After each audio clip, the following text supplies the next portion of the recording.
عثمان غازی کے انتقال کے بعد اور خان غازی ان کا جانشین ہوا۔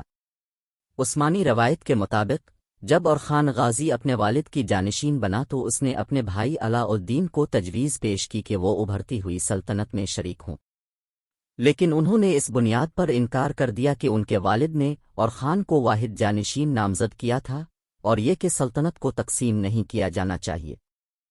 علاء الدین نے صرف برسا کے قریب ایک گاؤں کی آمدنی کو اپنے حصے کے طور پر قبول کیا۔ اس طرح اور خان غازی سلطنت عثمانیہ کے دوسرے فرمانروا بن گئے۔ انہیں سلطنت عثمانیہ کا اصل بانی بھی قرار دیا جاتا ہے، جس پر انہوں نے 1326 سے 1359 عیسوی تک حکمرانی کی۔ انہوں نے مغربی اناطولیہ کا بیشتر حصہ عثمانی سلطنت میں شامل کیا، جبکہ ان کے دور میں پہلی مرتبہ ترک افواج یورپ میں داخل ہوئیں۔ جب ان کے بیٹے سلیمان پاشا نے 1354 عیسوی میں گیلی پولی پر قبضہ کیا اور خان غازی نے تخت سنبھالتے ہی فوج میں اصلاحات کیں، دنیا کی پہلی منظم فوج قرار دی جانے والی ینیچری بھی انہی کے دور میں بنائی گئی۔ انہوں نے کیا کچھ یوں کہ وہ بازنطہ علاقے جن پر عثمانی قابض ہو چکے تھے، وہاں کی عیسائی رعایا کے بچوں کو فوج کے لیے بھرتی کرنا شروع کیا۔ ان بچوں کو اسلام میں داخل کیا جاتا اور انہیں سلطنت کی بقا کے لیے تیار کیا جاتا۔ یہ فوج ینیچری کہلاتی تھی اور در حقیقت یہی فوج سلطنت عثمانیہ کی اصل طاقت تھی۔ اور خان غازی کی پہلی شادی نیلوفر خاتون سے ہوئی۔ اس شادی کی کہانی بہت دلچسپ ہے۔ کہا جاتا ہے کہ ایک بازنطینی قلعے کے حاکم نے عثمان غازی کو ایک دعوت پر مدعو کیا، لیکن اس دعوت میں ایک سازش کی گئی جس میں عثمان غازی کو شہید کرنے کا منصوبہ بنایا گیا، لیکن عثمان غازی کو اس کی بروقت اطلاع ہو گئی اور وہ اپنے ساتھیوں کے ساتھ اس تقریب میں شریک ہوئے۔ جب ان کو اپنی جان خطرے میں محسوس ہوئی تو انہوں نے اپنے ساتھیوں کو اشارہ کر کے قلعے پر قبضہ کر لیا۔ نیلوفر خاتون اسی قلعے کے حاکم کی بیٹی تھی۔ عثمان غازی نے اپنے بیٹے اور خان غازی کی شادی نیلوفر خاتون سے کر دی۔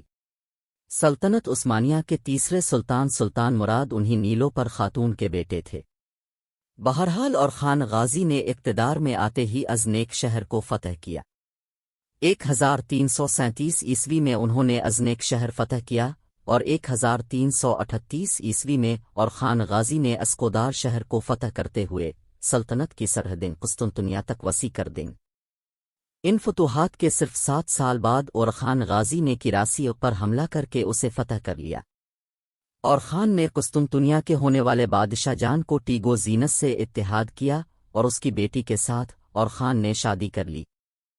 اس شادی کے بعد اور خان کو تیر کے علاقوں کو فتح کرنے کی اجازت بازنطین بادشاہ یعنی کہ اور خان کے سسر نے دی۔